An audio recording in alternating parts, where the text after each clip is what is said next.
Hi everyone, welcome back to Box Delights. Right, what am I doing? This is kind of just a little vlog, if you like, as I feel I've not touched base with all the subscribers for so long.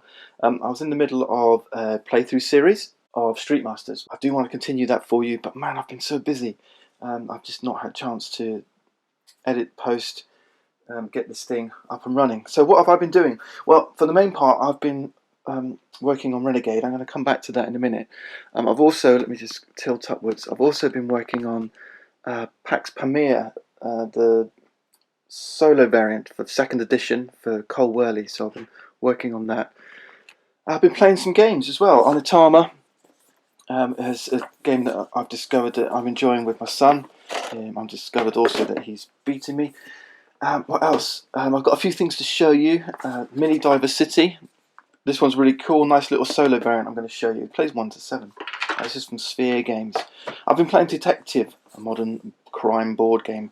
Ignacy Chevitek's detective story. This is a game that interacts with the real world. You use a tablet that has a database where you can go and look up, files. Hello Dixie, that's my dog, giving you a little woof. Go and look up files and profiles on suspects, that kind of stuff, but also interact with search engines to go and find out real world stuff. So I've been playing this one. I'm actually I won't do a video because I might do a video. I might do a vlog again on this, or I might write something up on the website. My website's gone under a bit of an overhaul, so there's lots of stuff on the website that you may have seen that suddenly disappeared. So I'm trying to find time to rebuild my website as well. Dan Beerson's 1500 new, again, a solo variant here. I really want to show you this one. And that should be a quick one episode to give you the lowdown on this. What else am I doing? Yeah, so the thing I wanted to show you really... Oh, there's one more. There's one more I've been doing. This is Ragnar Brothers' latest game, which is going to be the Romans.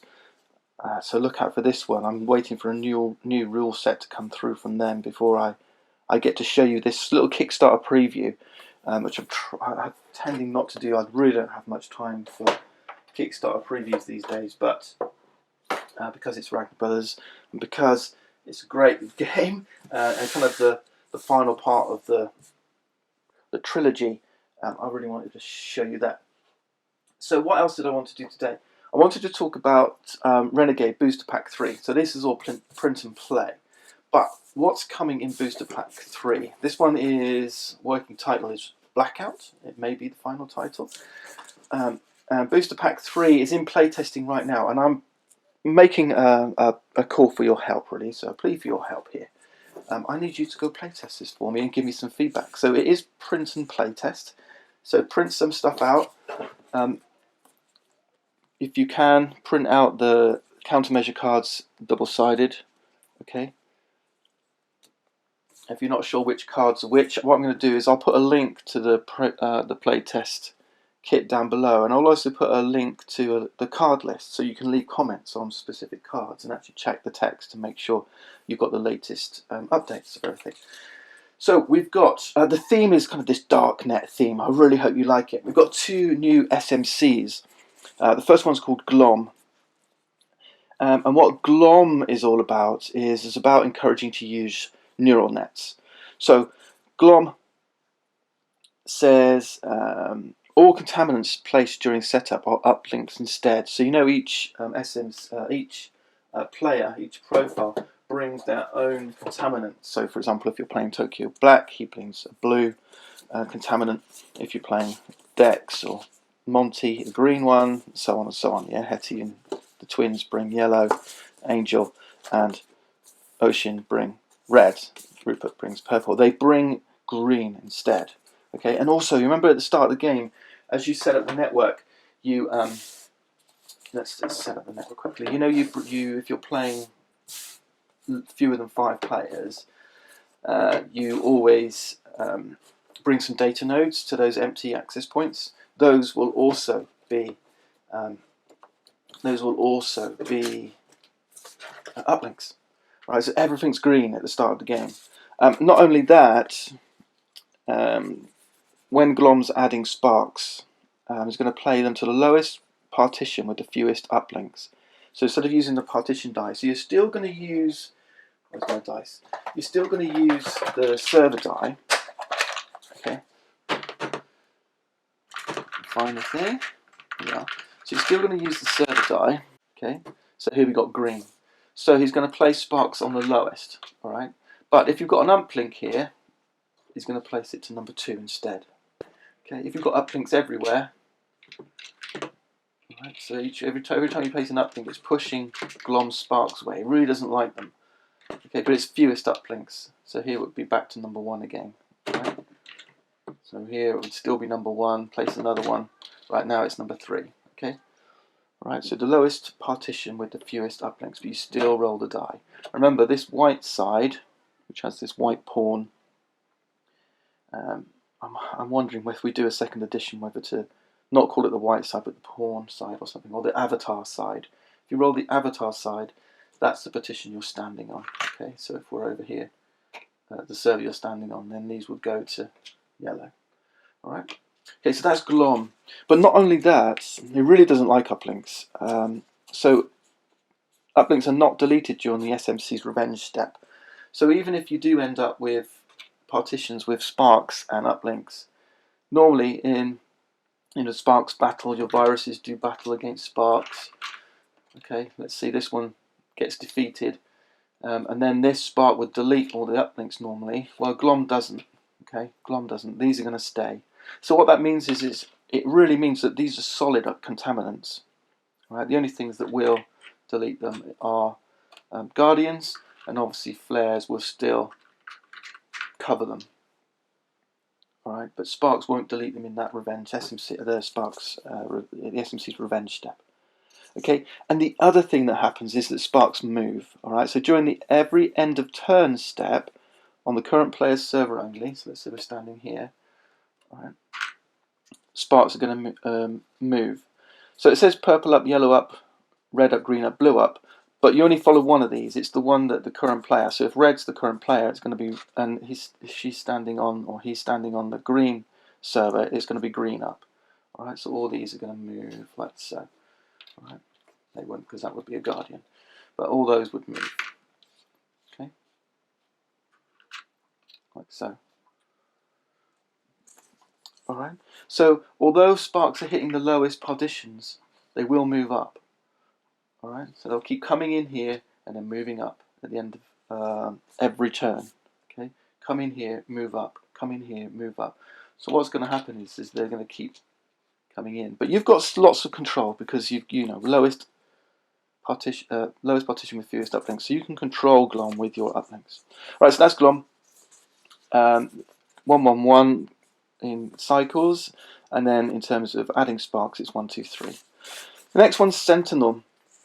So Sentinel is kind of answering the critics a little bit, I think, in those people who felt that, you know, we know from playing the game, defeating the countermeasures is not the aim, right? If you defeat them, it makes it easier, but ultimately it's surviving that's the problem, and defeating them helps you survive.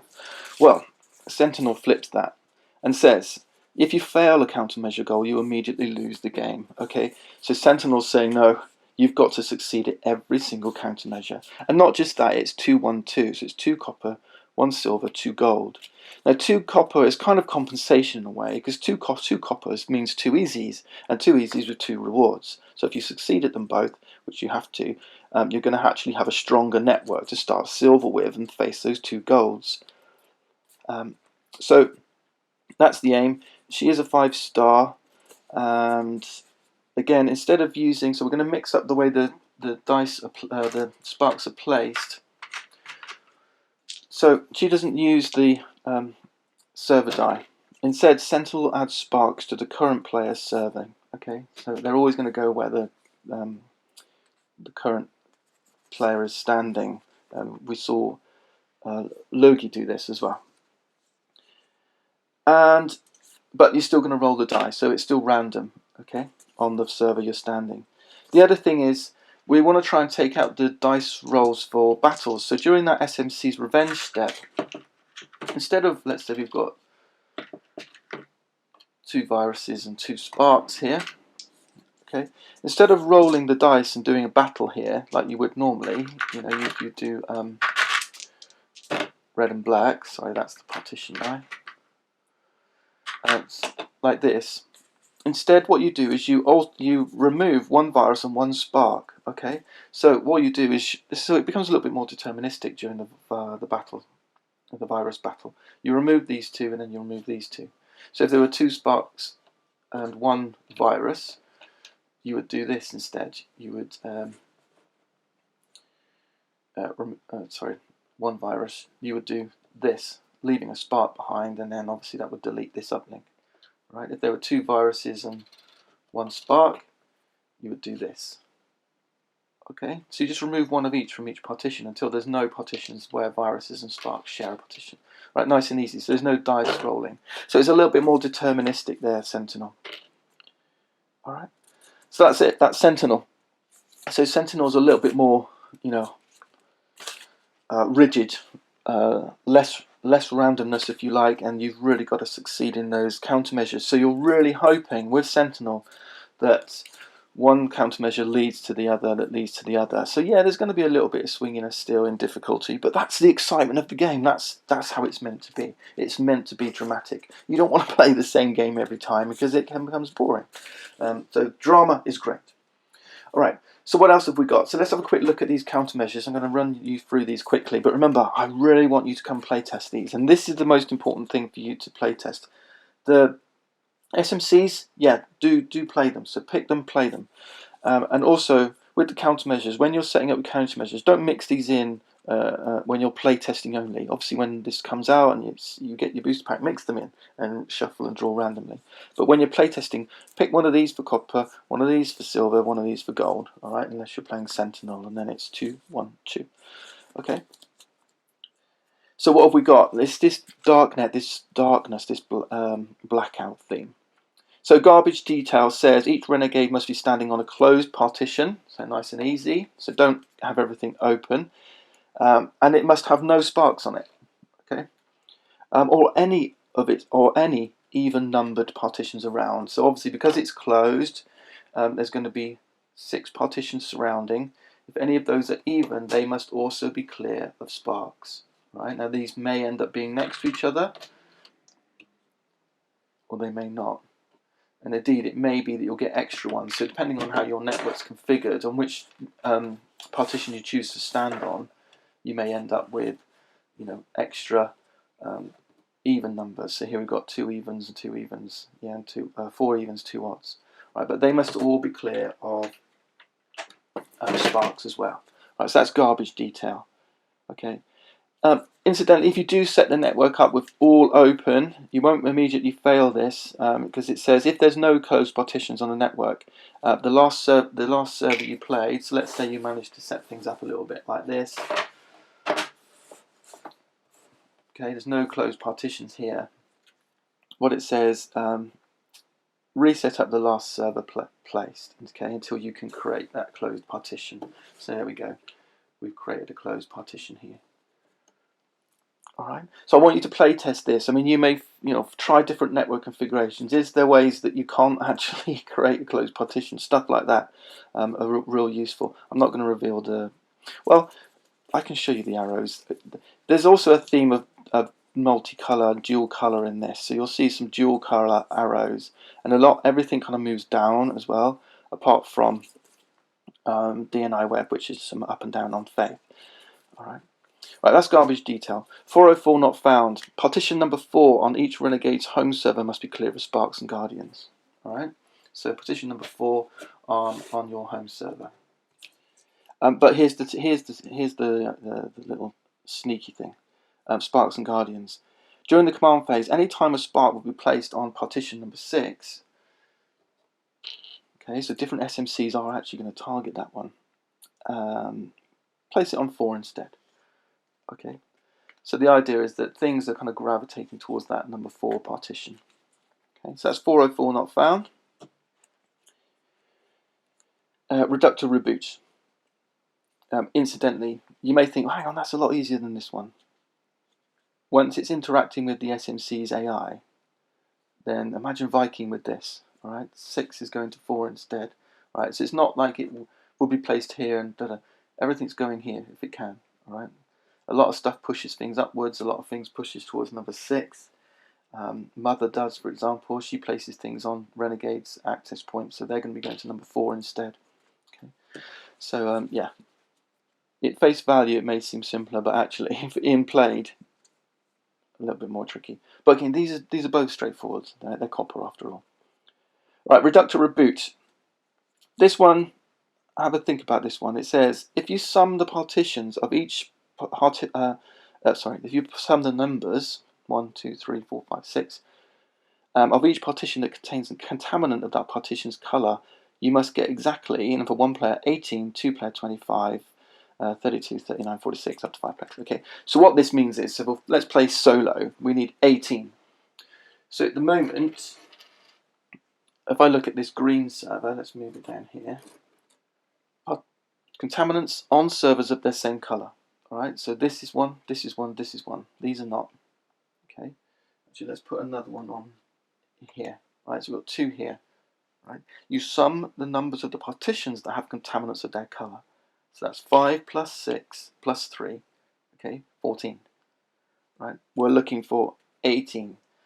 Okay, so we might want to say, right, I need another 4. So how am I going to get that?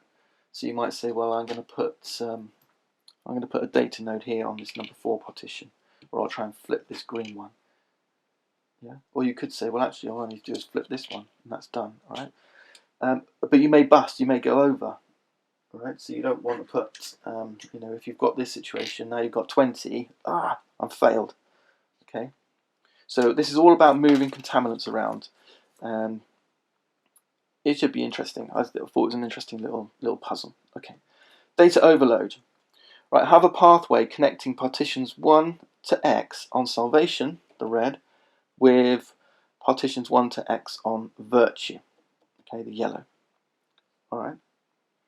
So where X is the number of renegades. So in this setup, this is going to be very easy. So X is 1. Okay, all we need is a pathway connecting these two. Right. So data overload is kind of like, do you remember viral overload? Where you had to get viruses on closed partitions on virtue and salvation. Data overload is kind of reinforcing that idea about virtue and salvation. Okay. In fact, I think you'll find that Sentinel does as well, because during setup it says place 2 spikes to each open partition on virtue and salvation. So she's encouraging you to close virtue and salvation. Right, we'll come back to the advanced command cards as well, because they help you with data overload. Things like data overload and viral overload. Okay, Blackout. Now we're into gold. These two are great. So again, this is about DNI web. They're all about closing down the network and just restricting what you can do. It's that blackout theme, all right, that darknet theme. Let's start with Blackout. Oh no, we'll do DNI web first. DNI web is really cool. So it says have fewer than 5 guardians on the network. That's it. All right, don't get a 6th guardian. Don't get a 5th guardian. You need 4 or less. Right, so hopefully coming into gold, this should be quite achievable, right? Particularly playing multiplayer, this is going to be a little easier, all right? But let's see. It says delete all data nodes and uplinks from the networks. This is your setup effect. We take off all data nodes. So we're coming in. Hang on a minute, you're thinking. You're clearing the network of all data nodes and uplinks. Yes, this is Blackout. Okay, this is DNI web. All right, this is what this is doing. It's clearing the network. All right, but here's the split. Here's the switch. Add 1 uplink to every odd-numbered partition. Every odd-numbered partition now gets an uplink. Right. So you're going to have a whole network full of uplinks. All right. This is the DNI web. This is why it's called that. This is every single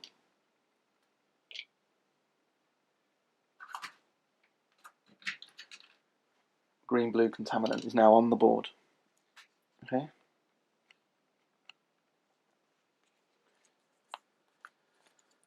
Right. Here's the catch. You cannot move beyond your current server tile except via a port. So there's going to be sparks, and they're going to be flying up all around the place.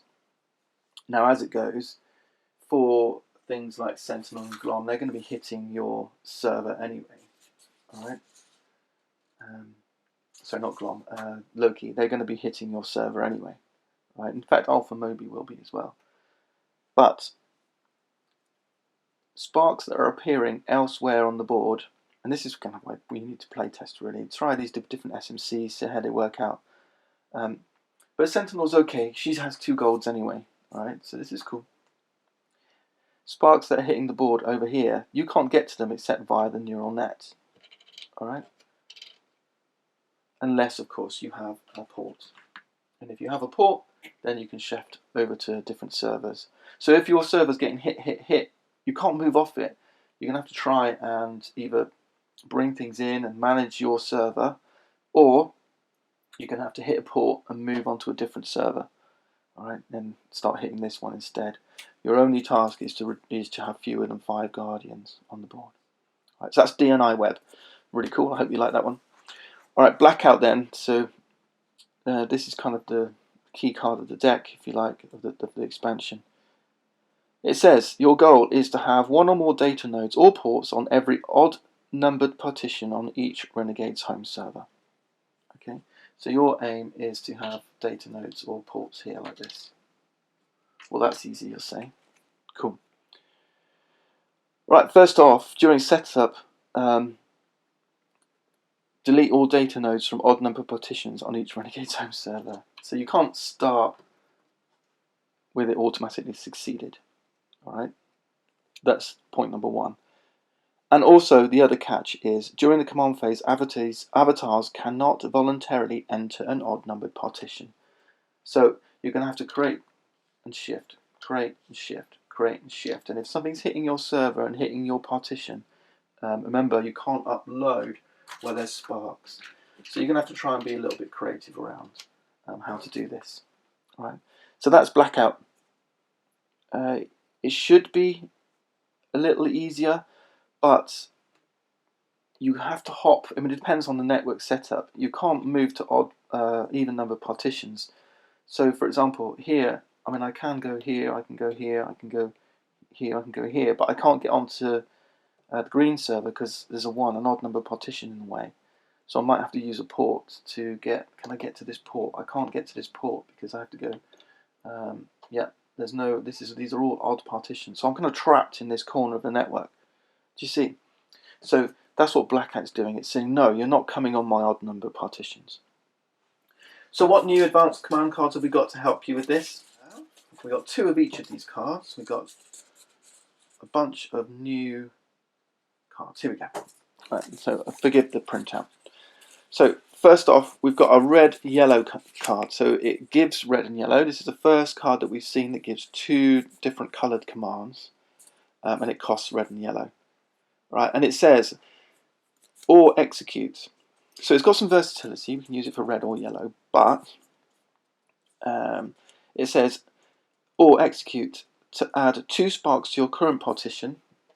So let's say I'm standing over here. I can add 2 sparks to my current partition. Why would I want to do that? Well, because it says to add 1 virus to up to 3 different open partitions. So, although I have to add 2 sparks, the compensation is I get to add 3 viruses to open partitions. Okay, so that's Viral Splash. A nice, cheap way of getting contaminants on the board. The only extra cost, added cost, is those 2 sparks. Okay. We've got a similar card in Neural Splash. So we've got Viral Splash and Neural Splash. It's exactly the same card, but this time it's blue and green. Okay, and this time you can add uplinks instead of viruses. All right. So again, a nice way to create networks of viruses and networks of uplinks, neural nets. And then we've got 2 new purple cards. So we've got Ping Nexus. So again, these are 2 purple cards. They give you leadership. They got mixed cost resources to pay for. So Ping Nexus is red-yellow, Nootropic Bloom is green-blue. And Ping Nexus and Nootropic Bloom, the idea of these cards is they have an interrupt. So they give you purple, but it says or interrupt to add a leadership, a purple command, to an action. In other words, in multiplayer games, because they've got the interrupt ability, you can play them on other people's turns. So if you're holding these in your hand and your fellow over here says, oh, I want to be able to upload a virus, but I've only got 2, I need one more red, you can go bang, ping Nexus, or bang, nootropic bloom. Okay, you can help them out. You can play cards from your hand on their turn. But they also each bring an additional effect, which obviously during solo interrupts aren't so good. Alright, you do get 2 basic commands for a purple, but they also have extra effects. So Nootropic Bloom says you can pay it for its purple, or you can do the reveal. Alright, so you play it on the table, and then you can use it for its purple later. But the reveal effect is during your turn, look at the reverse side of the current countermeasure card, so you can have a little peek on the back. Right, and see what the success fail events are and how the movement arrows are going to be. Ping Nexus's effect says or executes. This isn't a real reveal effect. You either get the purple or you get the execute. Delete an installation. So you're over here, right? There's a port over here, and you'd really like it. You'd wish you'd put it here. Oh, I wish this port was over here instead. Right. So instead of having to build a new one, what you can do instead is say delete an installation and place up to 3 contaminants of that colour anywhere on the network. So there you go, you've said, right, delete that blue and I'm going to put it here instead. Obviously then all you need is one more blue to then turn that into a port. So it's a nice way of kind of moving installations. You deconstruct them and rebuild them. So that's Ping Nexus. So that's it, that's the expansion. That's Booster Pack 3, that's Blackout. Go look at the links below and I'll give it a go. Here's some tokens. These are for Booster Pack 4. I'm going to do another one of these videos because that's going to come up soon. So that's it, folks. Come in, help me playtest this expansion. Thanks for watching. See you next time.